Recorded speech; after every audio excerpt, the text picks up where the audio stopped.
Boas a todos e todas. Damos comezo ao noso telexornal Cantareiras. A Real Academia Galega decidiu dedicar este ano 2025 o Día das Letras Galegas a 7 humildes mulleres que representan a nosa música e cantos tradicionais, patrimonio de todos os galegos. Eran cantareiras da Terra de Ordes e da Costa da Morte. Adolfina e Rosa, da Vila da Igrexa, en Cerceda. Eva, de Agranzón, Muxía. Asunción, Prudencia, Teresa e Manuela, de Mens, en Malpica. De seguido, ampliamos a información sobre estas homenaxeadas. Este ano, o Día das Letras Galegas rende homenaxe a unhas mulleres extraordinarias, as cantareiras populares da Terra de Ordes e da Costa da Morte, cusas voces gardan a memoria musical dun pobo. Adolfina e Rosa Casás, tía e sobriña, acolleron en 1980, durante 2 días, na súa humilde casa na Vila da Igrexa, en Cerceda, a unha muza suíza chamada Dorotea. Para ela cantaron unha chea de cantigas. A fama de cantareiras de Rosa e Adolfina era célebre en toda a comarca. Sempre que alguén precisaba xente para algún traballo, sachar, segar, mallar, traballar o liño, avisábanas a elas primeiro, porque iso garantía que, ao rematar, habería cante e baile en condicións. Eva Castiñeira naceu en Agranzón, en Muxía. Aos 8 anos de idade xa cantaba nos bailes e romarías da Bisbarra xunto coa súa irmá Ingracia e outras veciñas. A principios dos 80 emigrou a Coruña, cando o grupo coruñés Milladoiro souba da súa arte, convidaron a participar nun concerto seu. Eva converteuse así, nese concerto de 1981, na primeira pandereteira en subir a un escenario cun grupo folk, abrindo así camiño para outras cantareiras actuais. Asunción e Prudencia Garrido, Teresa García e Manuela Lema, da parroquia de Mens, en Malpica de Bergantiños, forman parte das coñecidas como pandereteiras de Mens. Eran un grupo de mulleres labregas que no ano 1972 subiron por primeira vez ao palco dun teatro, o do Teatro Colón da Coruña. A partir de aí, coa agrupación folclórica Aturuxo, acabarían actuando en diferentes cidades de Europa e América. Desde o Fogar de Santa Margarida tamén queremos ofrecer unha pequena homenaxe musical a estas cantareiras. Para isto, nada mellor que as súas propias cantigas. Un grupo de nais, pais, nenos e nenas animáronse a interpretalas a ritmo de xota. Coa axuda do profesorado de música, lingua galega, tecnoloxía e plástica, preparamos este videoclip. Esperamos que vos guste.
recollere. Ai, ai, ai, ai, ai, ai, ai, ai, ai, ai, ai, ai, ai. Toca pandeireta, toca, se non hai te de rachare, que me custaches os cartos, axudamos a ganare. Ai, ai, ai, ai, ai, ai, ai, ai, ai, ai, ai, ai, ai.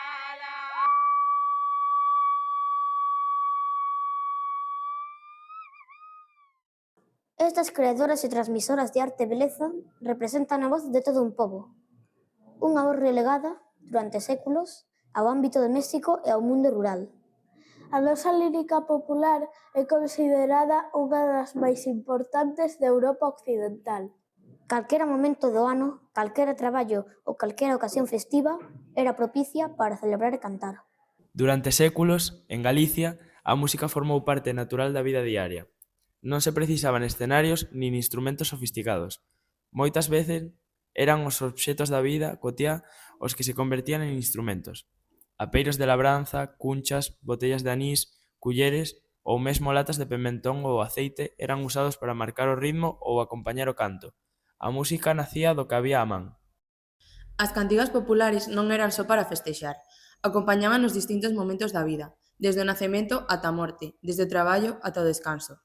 Cada ocasión tiña a súa música, transmitida oralmente de xeración en xeración. Por exemplo, os cantares de sega acompañaban aos segadores de colleita do cereal, infundindo ritmo e alivio nesta esgotadora tarefa. Estes cánticos eran tamén unha forma de establecer un sentido de comunidade e compañeirismo entre os traballadores.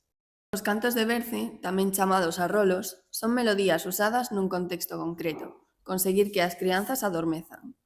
Coas súas palabras tenras e doces e os seus ritmos lentos e repetitivos, búscase que os nenos se deixen render polo sono. A foliada é un xénero orixinado nas antigas esfolladas do millo e que remataba con cantos e baile.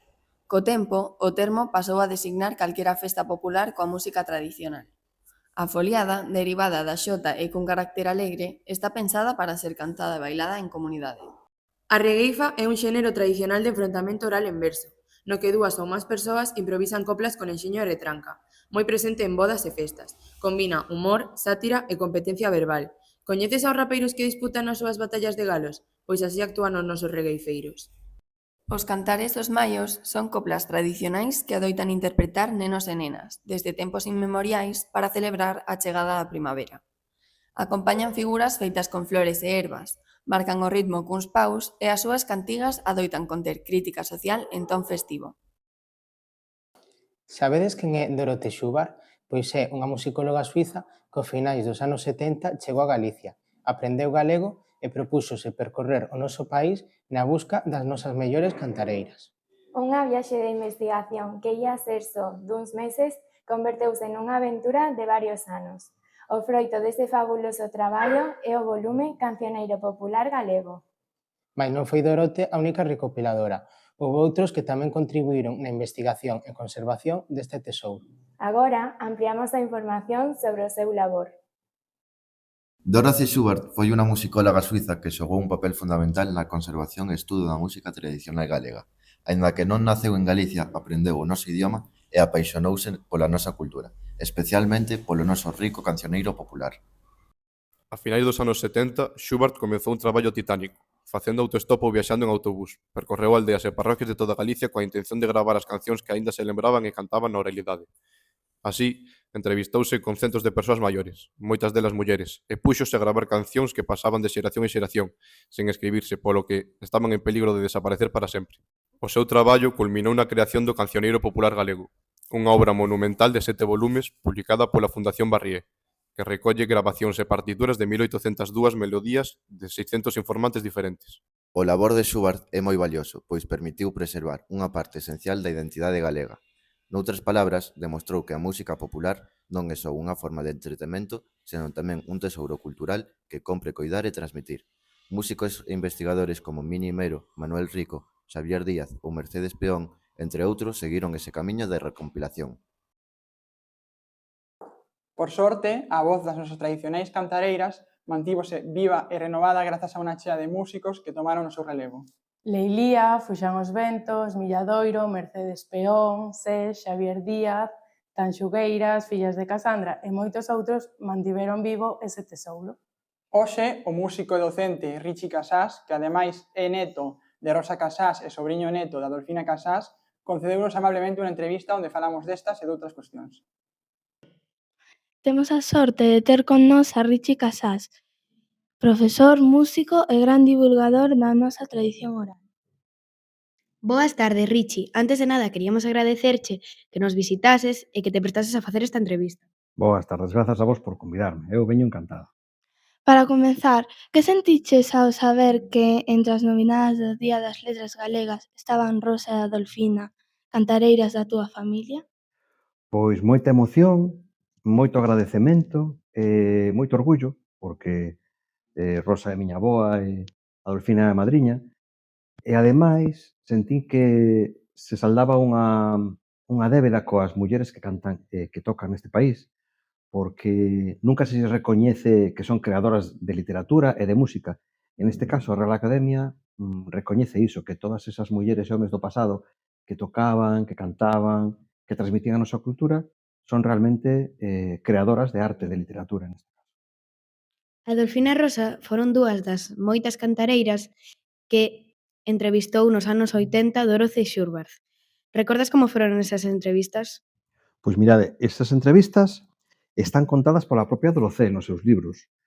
Aquí temos un resumo do seu cancioneiro. Eu non me acordo porque eu tiña 3 anos cando se fixo esta foto, cando Dorocé entrou na casa de Adolfina e lles fixo esta foto. Pero sí que sei por Dorocé Schubert, porque a coñecín máis adiante, máis tarde, que Dorocé tiña moito interese en entablar unha relación coas súas informantes, con xente como Rosa e como Adolfina. Pensade que Dorocé era como unha especie de detective e tiña unha habilidade especial para colarse nas casas da xente, entrar na cociña, encender a súa gravadora e Dorocé quedaba ali como esperando a ver que facían. Dorocé era moi intelixente para saber preguntarlle á xente para que lle cantara esas cancións, porque normalmente a xente o que quería era cantarlle cancións máis modernas ou cancións de misa que sabían, porque lles parecían máis bonitas. E Dorocé sabía como sacarlles ás súas informantes esas cancións que ela quería saber. Dorocé viñan buscando a Galicia as cancións máis antigas, as cancións que teñen séculos de historia, cancións como as que cantamos hoxe aquí, ou como o Canto de Nadal, que está tamén recollido nos libros de Dorocé. E Dorocé tiña esa habilidade especial para meterse na vida da xente sen molestar, quedar esperando como un pescador que está esperando a que o peixe pique, pois Dorocé estaba ali coa gravadora preparada e pin, estaba aí e escoitaba como cantaban esas mulleres e eses homes. Era unha muller con moita habilidade para facer o traballo que fixo. Poderían nos falar da importancia da tradición oral? Pois mira, a tradición oral é no que consistiu a cultura humana ata hai uns 100 anos máis ou menos que se empezou a generalizar a escritura e a lectura, que todo o mundo máis ou menos empezou a saber ler, a escribir, a ir ao colexio. Ata ese momento, toda a nosa historia, toda a historia da Idade Moderna, medieval, a historia da Roma clásica, da Grecia clásica, dos tempos máis antigos, era historia oral, historia que as familias se transmitían dunhas a outras. A historia que coñecemos nós, que está nos libros, é historia escrita, que moitas veces era descoñecida para a xente normal como nós, a historia que se escribía. A historia que coñecía a xente eran as historias orais. Por exemplo, a xente aquí na Coruña, desde hai moitos anos, preguntábanse que é esa torre que hai aí cerca do mar, ese faro, de onde ven, quen o fixo. Entón a xente inventaba unha lenda para dicir que esa torre fixera Hércules, que matou o xigante Xerión. Coñecedes esa lenda? Sí. Pois a xente inventaba esas lendas para explicarse a sí mesmos por que ocorrían as cousas ao seu redor. Igual que inventaban lendas para interpretar o comportamento dos animais ou por que hoxe chove e mañá fai sol. Pois a xente inventaba esas lendas. Esa historia, esas narracións orais, esa cultura de transmisión oral, era case o 100% da cultura da xente normal como nós. Prácticamente non se sabía nada de cultura escrita máis que pola igrexa, que sí que tiñan os libros da igrexa, a Biblia, e nas igrexas sí que se transmitía unha cultura que estaba escrita. O resto da cultura de tradición oral era case o 100% da cultura que a xente dominaba e transmitía. Nas casas tradicionais da Galicia non tiñan instrumentos musicais, non tiñan gaitas ou pandeiretas. Como facían música, Antón?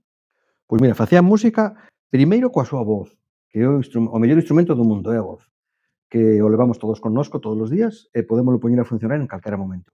E despois co seu corpo, coas palmas, cos pés, e ademais diso, cando querían facer outros sonidos diferentes, inventaban instrumentos coas cousas que tiñan na casa. Pois, por exemplo, se tiñan un morteiro na casa, pois facían un sonido co seu morteiro e acompañaban normalmente os bailes, que era para o que servían maioritariamente a música que tocaban Rosa e Adolfina, acompañaban os bailes con estes instrumentos que inventaban coas cosas que tiñan na casa. Pois cunha mesa, por exemplo, facían ese ruido que necesitaban para bailar, ou con apeiros de labranza, cos sachos, con martelos, con fouciños, con cosas que tiñan pola casa, e así non tiñan que comprar instrumentos. Hoxe en día é moito máis fácil comprar un instrumento, son moito máis baratos, pero pensade que cando Rosa e Adolfina vivían, nin sequera tiñan pandeireta. Imaginadevos que unha pandeireta é moi fácil de facer, incluso naquel momento, con un instrumento que tiñan todos na casa, que era unha peneira, para separar o grao da area, compoñerlle un coiro e xa tes unha pandeireta.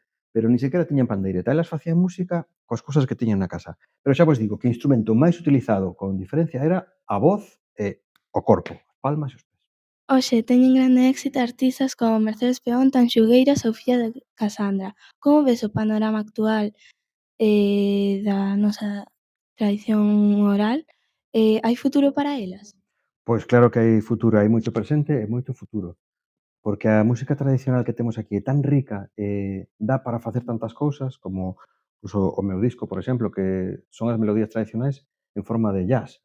Pódense facer miles de estilos coas nosas melodías, como ben dicides Fillas de Casandra, que fan un estilo diferente ás Tanxugueiras, que fan un estilo moi diferente ao de Mercedes Peón, e cada unha no seu estilo está collendo a música tradicional para facer a súa música. Así que hai moito futuro se os músicos e os que disfrutamos da música queremos seguir facendo cousas coa música. Como animarías a xente nova a chegarse ao mundo da música tradicional? Pois mira, hai unha forma moi boa, aparte de escoitar as Tanxugueiras ou as Fillas de Casandra que lle gustan a xente da vosa idade, hai unha forma moi boa que é ir ás foliadas. Sabedes o que son as foliadas? Son xuntanzas de xente, por exemplo, seguro que os vosos compañeros que están en Xacarandaina foron a foliadas. É xuntarse moita xente para cantar e bailar xuntos. Xa está, non é necesario nada máis complicado, simplemente xente que se xunte e que bailen, que canten e que toquen xuntos. Esa é unha maneira moi boa de achegarse á música tradicional, porque é o que facían elas cando se xuntaban polas noites na casa, facían esas pequenas foliadas, lugares de encontro onde a xente contaba contos, cantaba, contaban chistes, bailaban e pasaban xeñal. E sen máis, despedímonos con máis festa. Porque canto e baile van sempre da man. E aquí queda o noso baile, o baile das aboas. Un símbolo de que, sen dúbida, este tesouro seguirá transmitíndose de xeración en xeración. Ata o ano que ven.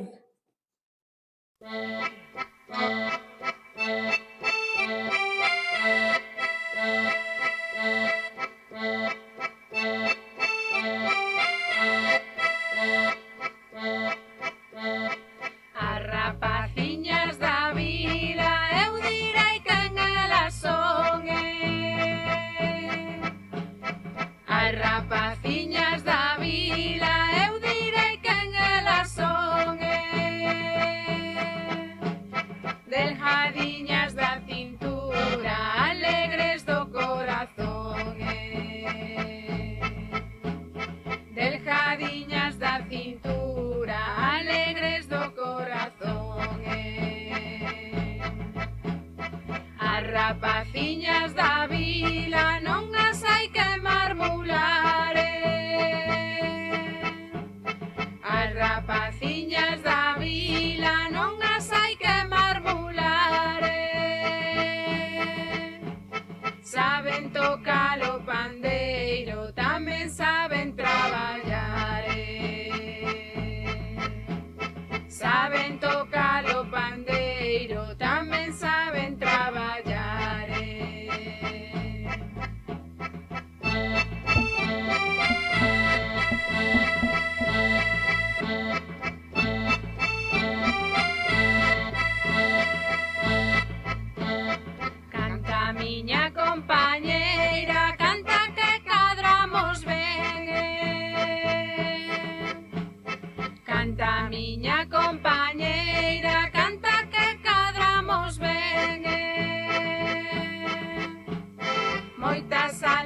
se condenan porque nos levamos ben.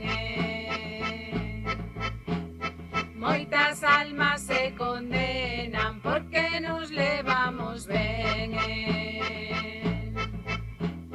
Porque nos levamos ben e temos o mundo contrario.